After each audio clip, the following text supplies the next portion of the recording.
Okay, I'm gonna wait until some people get into the chat here. Um, no use starting until people actually arrive.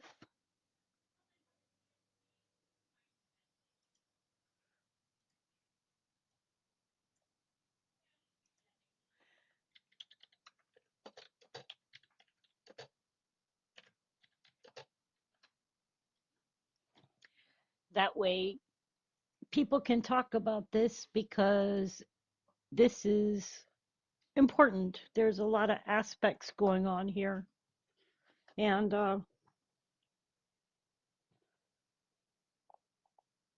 something I wanted to talk about.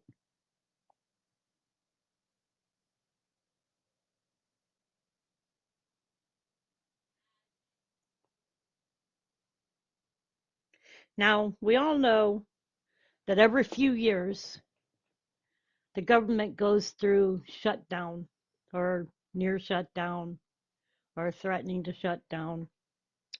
And they say that agencies know what to do during a government shutdown. However, the problem is that they're looking at the fact that there might be a default. And the government hasn't defaulted on a loan, so they're not sure. So I'm looking at a Federal News Network um, article, and it says if the U.S. Treasury runs out of money to pay all the government's bills because of the debt limit impasse, no one's exactly sure what it would mean for the federal agency's employees. After all, it's never happened before, but key federal stakeholders want answers before things get to that point. And at least one is taking the government to court over it.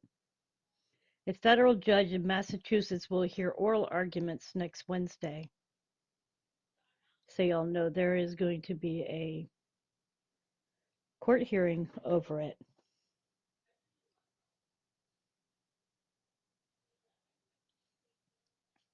Um, the lawsuit will argue both sides of federal employees must be paid even if Congress doesn't increase the debt ceiling, and that the ceiling itself is unconstitutional. The plaintiff, the National Association of Government Employees, is asking the court to rule that the 1917 law that created the debt ceiling violates the Constitution's separation of powers. NAGE argues that if the Treasury runs out of sufficient cash to pay all of the government bills, the president would be forced to make unilateral decisions on how federal money is spent, a power the Constitution reserves for the Congress. In its emergency petition, NAGE argued that putting the president in the position of deciding which bills to pay amounts to a line item veto, a concept the Supreme Court ruled unconstitutional in 1998. The union's attorneys argued that the debt limit, combined with the fact that only Congress can decide how to allocate federal funds, puts President Biden and the Treasury Secretary Janet Yellen in an impossible position. They are required to pay bondholders as payment on the public debt comes due and continue the spending that Congress has approved for federal programs and comply with the debt limit. NAGE wrote in its motion for preliminary injunction, the administration cannot do all three things at once, and if it assumed that they prioritize payment to holders of government debt, they also have no direction as to what programs to cut to ensure that holders of the debt will be paid. So, anyways, I've been doing a lot of reading, research, looking through stuff. As some of y'all know, I'm on disability. And I did find something stating that if there is a default, it may actually affect people who get Social Security as well.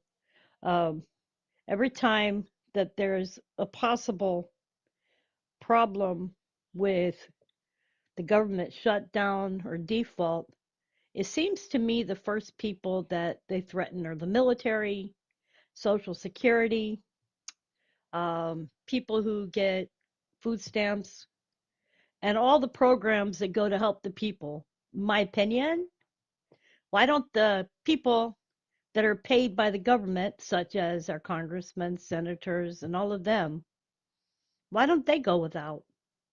Then maybe they'll get it together and fix all the problems that need to be fixed. My opinion. Okay, so I noticed I have one person in chat. Not a whole lot, but that's okay. I can sit here and talk to myself. And right here, it talks about if federal employees would get paid if the debt ceiling isn't raised. A debt ceiling breach would have a number of wide-reaching consequences for Americans, and funds will not be available for every federal need. If the U.S. government fails to raise the debt ceiling by June, and they're talking now by June 5th, then there will be a government shutdown. Shutdowns happen because Congress is the only body responsible for the allocation of government funding. This means if Congress cannot pass a budget, the president does not have the power to unilaterally decide on funding. There have been a total of 10 government shutdowns in U.S. history, ranging from just 4 hours to 35 days. The first one was in 1980 when the Federal Trade Commission had to be shut down for a day after the Congress failed to pass a bill for the agency. A consequence of a shutdown would be the stopping or slowing of federal pay and programs. There is a risk that government employees will not be paid as the government decides what its spending priorities are. Pay could be delayed until the limit is lifted, and the same with Social Security payments are likely to be delayed.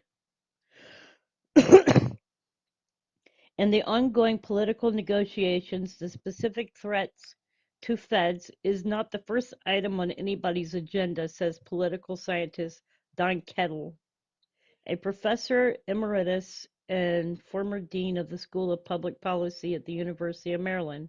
These effects on public servants really should be considered. Do you believe in the security of your job? Do you sense some uncertainty in counting on timely pay? Although they may experience a temporary delay in receiving their salaries, federal employees have historically received back pay for the period during which they were furloughed. Well, maybe if these federal people don't get it together, they shouldn't be paid for the time that anybody else isn't getting paid, my opinion. In previous government shutdowns, some federal employees were furloughed, which means that they were placed on unpaid leave. That's the way to do it until the shutdown ended. Okay. Now, a government shutdown can be worse than a government default can be worse than a government shutdown, just so people know.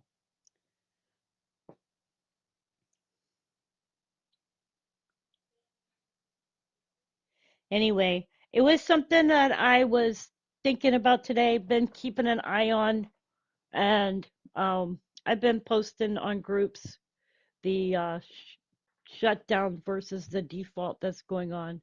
If you would like to join a group, underneath the video is a link that you can click on, and it goes to, and let me show you this so y'all know I'm watching. So, okay, you go here, you click there, takes you here, and you can join any of these groups that you want to join. Like, let's see here, go to earthquakes, volcanoes, and other news. And this one's on MeWe, so I have MeWe. You can join here, and actually you can join here for free. So you don't need to sign up. Oops, I don't know what I'm doing. Oh, well, okay, so this is my group anyway. Oh, my mod already posted that. That's good. Anyway, these are the groups here. I have groups for almost every region there is. I have, I will tell you right now, some of the best admins and mods. Um, our biggest groups that we have are California and Worldwide Earthquake Group. I don't know if I have Worldwide on here. Yeah, I do. So I'll show you Worldwide Earthquake Group. This group here has 15.9K members. And the other group is Pacific Islands. This group here has 27,000 members. So feel free to join these groups. Um, you're welcome to them.